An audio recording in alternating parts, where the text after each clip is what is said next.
1994. Nigerian writer and activist Wole Soyinka escaping impending arrest for having opposed the military government. A life in exile started, remote opposition, and writing beautiful words that earned him the Nobel Prize of Literature. In this documentary, we explore the journey that Soyinka undertook from being a village boy that didn't want to achieve anything to becoming called the conscience of the nation of Nigeria.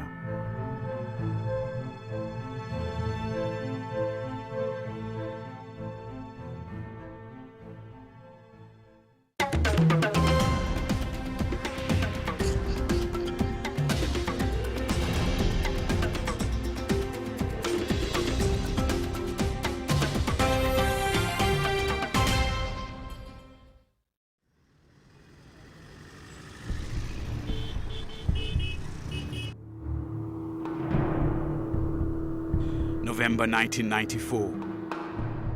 Nigerian writer and activist Wole Soyinka is on the road fleeing from impending arrest ordered by Nigerian dictator Sani Abacha.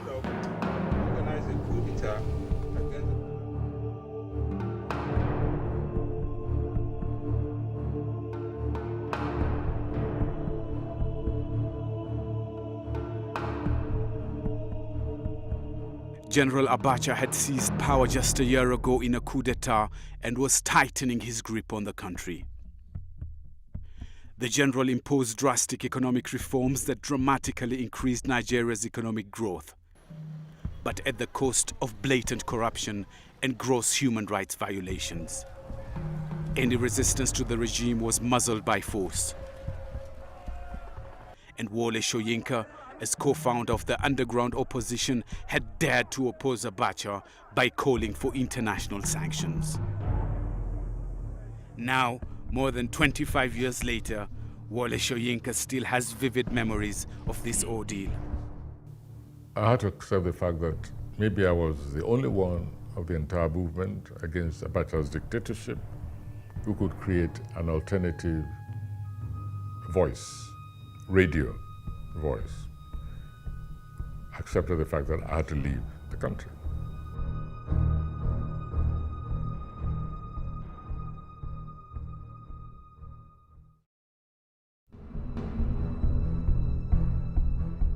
Soyinka had every reason to escape.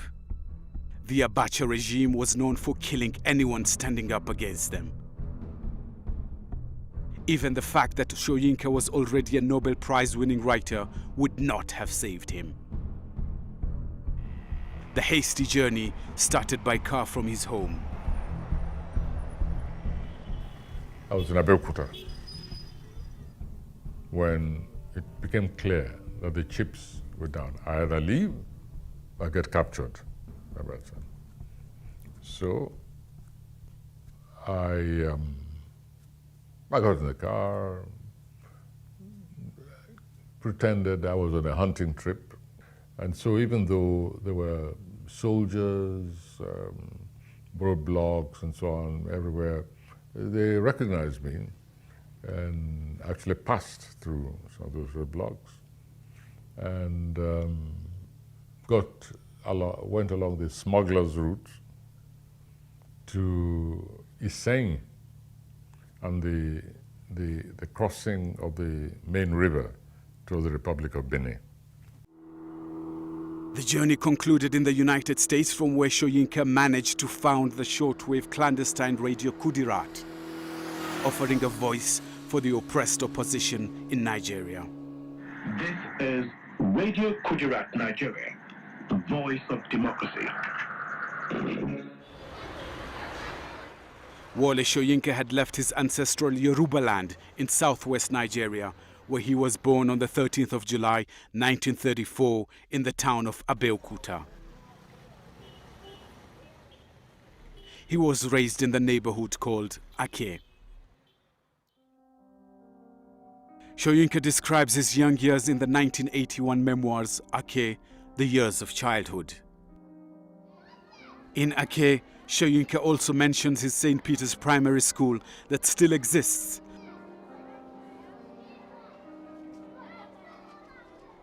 But the building that had Wole's classrooms is being demolished.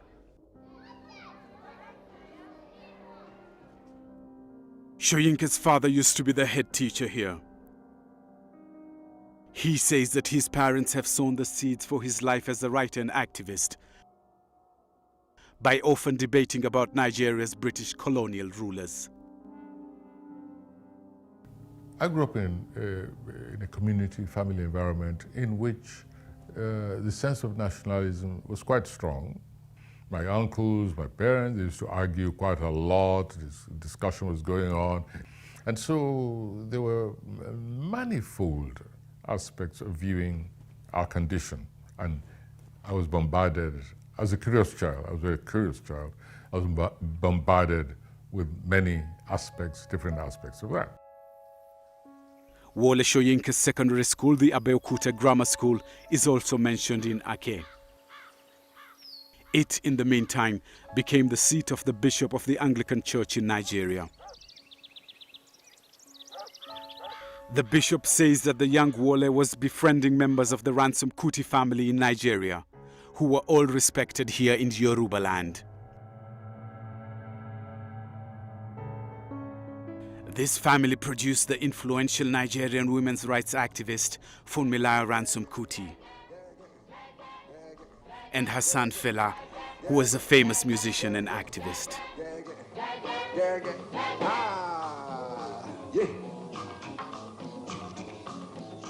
Wole shared rooms with his cousin Fela, and through him, he got further in touch with the Ransom Kuti family.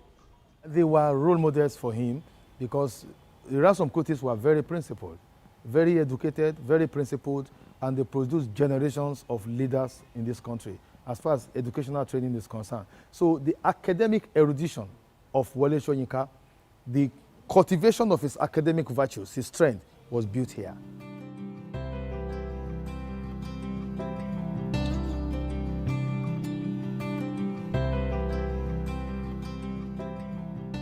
In this environment, Soyinka was encouraged to read a lot.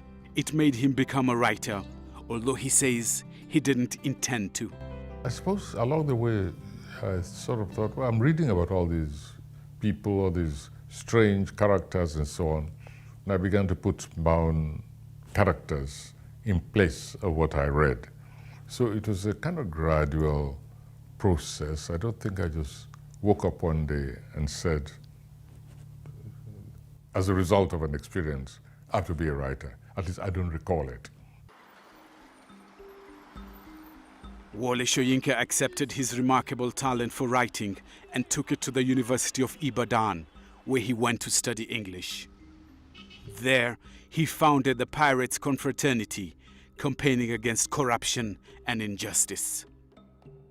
It was the first confraternity in Nigeria and can be seen as Soyinka's emerging activism.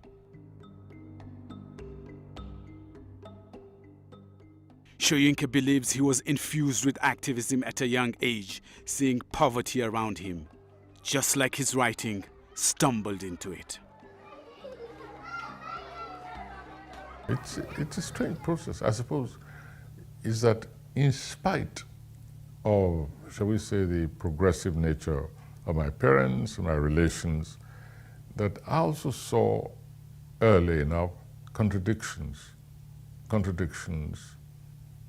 let's say among my siblings, my schoolmates and so on.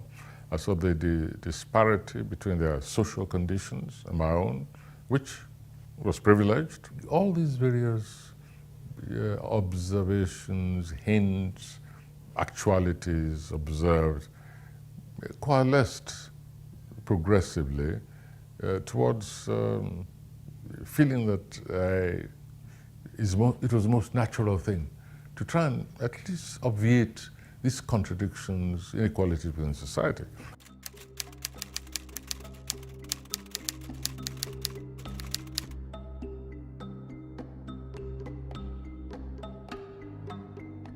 His activism didn't stop Soyinka from writing. He went to study English in the United Kingdom, and there he wrote plays for the groundbreaking Royal Court Theatre in London. He went back to Nigeria after graduating in 1960. Soyinka returned in the middle of the country's celebration of independence from England.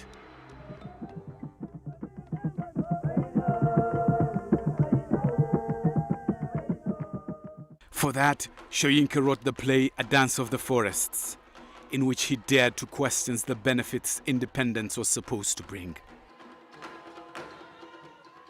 The play was therefore not received well, but Soyinka says he could not just jubilate the country's liberation from the colonial yokes. I found that there was as much to celebrate as to deplore, as to be apprehensive about in the approaching future. In the years after, Soyinka demonstrated a growing militancy. He invaded a radio station in Ibadan in 1964, protesting against fraud during local elections. This got Soyinka in prison for the first time. But he continued criticizing politicians and power, like in the 1965 Kongi's Harvest, that is about an African dictator staging a coup. When the next in line claps his hand upon the monarch's mouth, it is time for him to take the finals. It made Soyinka's fame grow, and he was somehow automatically given access to the political leaders at the time. In 1967, he secured a meeting with rebel commander Ojukwu, hoping to avoid the Biafra War, but he failed. A bloody war broke out that lasted until 1970. Interfering with state affairs got Soyinka in prison again, for 2 years in solitary confinement. To keep busy, he was writing notes on pieces of paper that were smuggled in. They formed the base of his 1971 prison memoirs.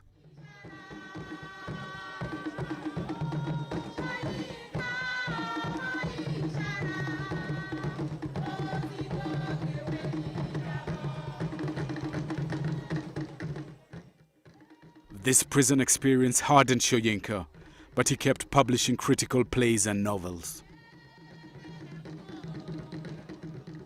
Among the most famous works of Wole Soyinka are his 1959 play, The Lion and the Jewel, about the value of Nigerian traditions versus European innovation. Why then?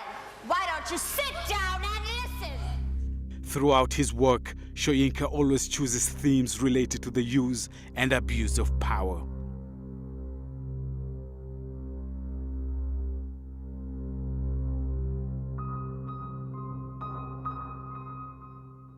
His oeuvre in 1986 earned him the Nobel Prize for Literature. The jury appreciated Soyinka's ability to write beautiful words and strong stories based on his apprehension against injustice in society. Wole Soyinka in his Nobel period was mostly writing plays following the oral tradition of the Yoruba. But he also used the structure of classic Greek drama.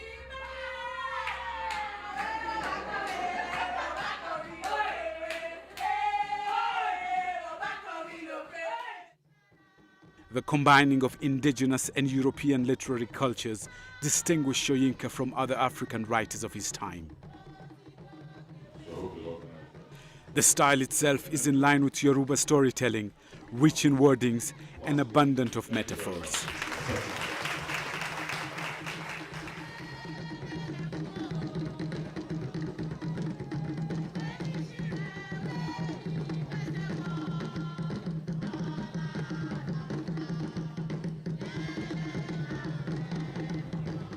This particular style was observed by Professor Adodekun of the University of Ibadan, who has studied Wole Soyinka for 50 years and is a great admirer. My conclusion about Soyinka, as I told you, that he's a semi-god. It's like we can compare him with Shakespeare. We can compare him, as I said, with Aeschylus, Sophocles, in the magnitude of his language, which is not even accessible to the intellectuals. After the Nobel Prize, a global journey of public performances started, and writing even more. But that was until 1994, when Soyinka felt he had to leave everything behind to escape from General Abacha.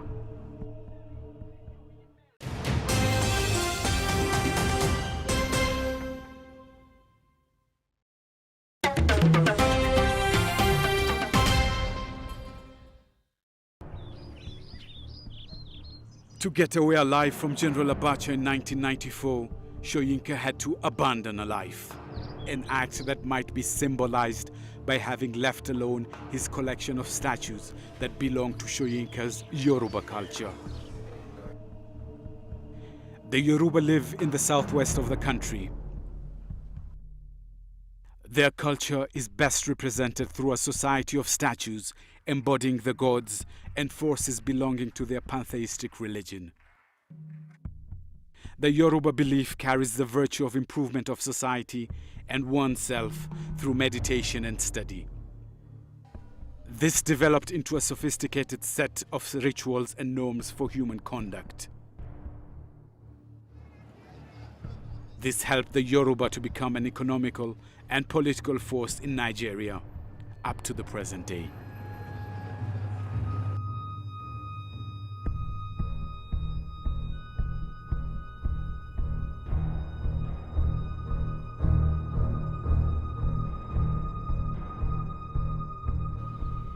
Soyinka, being raised in Yoruba land, had absorbed this culture, but in order to survive, he had to leave it all behind.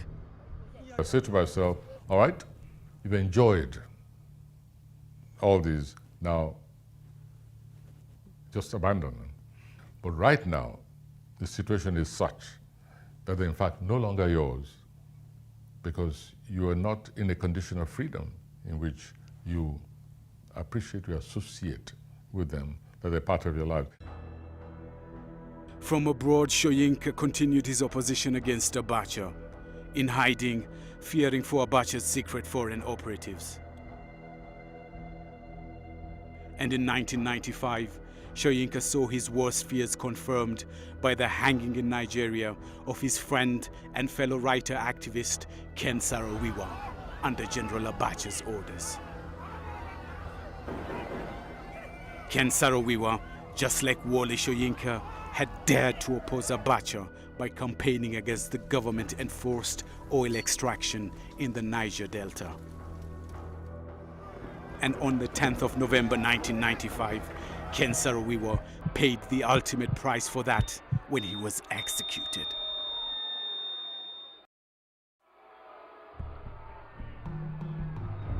For Soyinka, this was a double shock, since Ken Saro-Wiwa a few years earlier had sought advice from him on a document vowing for better rights for the affected tribes in the Niger Delta. We met in Stockholm, for instance. He was coming from the United Nations, where he'd been agitating for the recognition of the Ogoni as one of the threatened indigenous tribes. He'd been to see me in Abeokuta, by the way, with his son. They came in a small delegation with the Kaima Declaration. And I promised that I would do whatever I could at the time that I backed it wholly, the rights of the indigenous people. This was the last time Soyinka had seen Ken Saro-Wiwa, and the execution made Soyinka deeply disappointed and angry. The killing of Ken Saro-Wiwa did two things. One, on the one hand, it frankly made me despair of the possibilities, the potentiality of power as such. Power is something I've always engaged myself in, intellectually, in essays and so on. But to see the ruthlessness, the brutality of power exercised under the veneer of state legitimacy crystallized my struggle also in ways which I hadn't suspected. It just meant for me a declaration of war against humanity by a bunch of psychopaths. Soyinka continued his struggle from abroad by publishing in favor of the opposition in Nigeria. It would take until 1999 before he would return to Nigeria, when dictator Abacha died and civilian rule was restored. Nigeria was on its knees for him because of his continuous voice of opposition. He was even offered a bid for the 1999 presidency, but according to his former personal assistant Tunde Awosamni, he refused. His reason was that, one, he does not have the temperament for regimented living. Okay, becoming president would make him to become regimental. Wole Soyinka was treated as a Pan-African hero of liberation and became an example for the generations after him. Among them are filmmakers, students, writers, and theater directors. There is Toyin Oshinaike, who focuses on plays of Wole Soyinka like King Babu, inspired by Abacha from 2001. So many people have seen what's been happening in the country and have not been able to put them in a play, like a reportage in a play. And he has done that. Most other plays that you find is about the social African life, but he writes more about the political climate of our society. I will not make any journey. Right? That is, not yet. There is Odia Ofemun, who became a poet after having gotten approval from Soyinka by paying him a visit and presenting his work. Looked at them and asked, "Are you sure you wrote them?"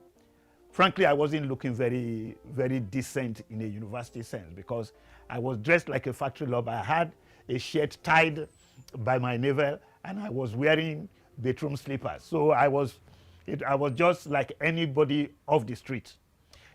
Which was why he had to ask the question, "Are you sure you wrote them?" From that moment, I knew I could call myself a poet because it meant that he liked the poems I brought. In retrospect, one can say that Wole Soyinka, despite his writing style, created himself a global presence.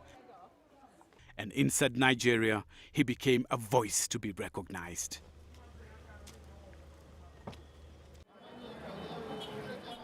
And especially in an economic powerhouse like Nigeria, with its deep divide between rich and poor and tension between Christianity and Islam, there is always something to argue about.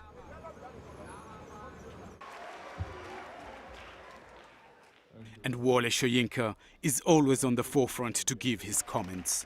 Not because he wants to, but he says he has to. People don't believe me, but I'm really a glutton for tranquility.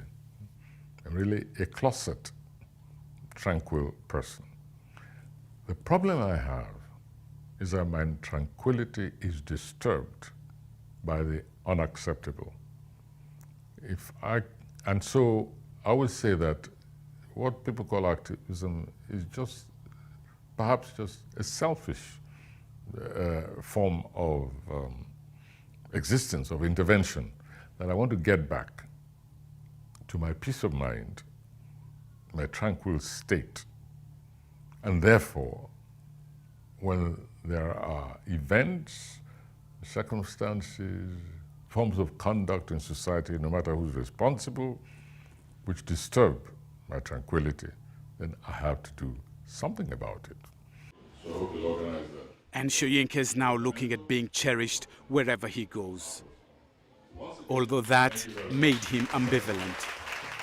There are moments when it's good to be recognized, but think of the interruption of your private life.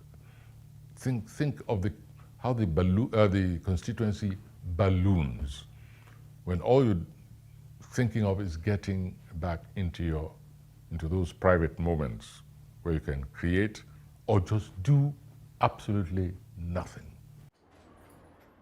But Soyinka didn't choose to fade away quietly in his mansion on the countryside. And recently, Soyinka is being seen disturbed by the attacks in Nigeria by the extremist Boko Haram. Boko Haram, this is something which has to be exterminated. I mean, without any compromise. This is not a period for political correctness. It's a period in global existence of intolerance of the intolerant. Those who are not tolerant, we should be intolerant towards them.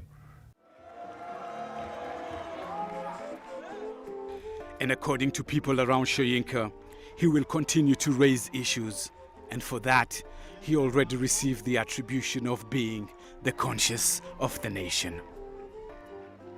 Soyinka happens to be a national, a producer of national conscience, in the sense that he is outspoken on all the issues. And he takes positions that are not necessarily of an economic nature, but has been able to stand as a moral conscience in a way that very few other people have been.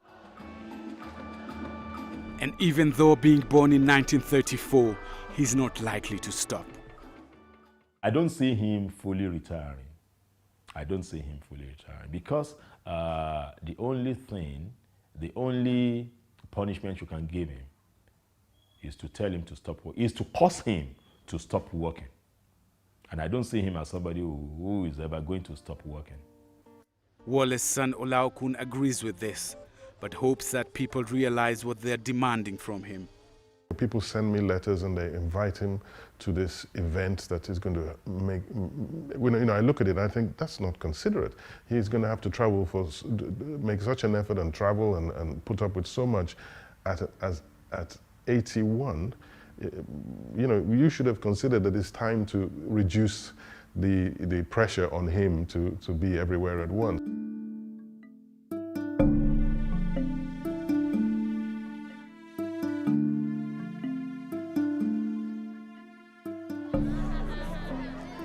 And he keeps creating by publishing and raising his voice when he deems necessary. And retirement? That's an academic issue. I even made the mistake of announcing publicly once that I was retiring.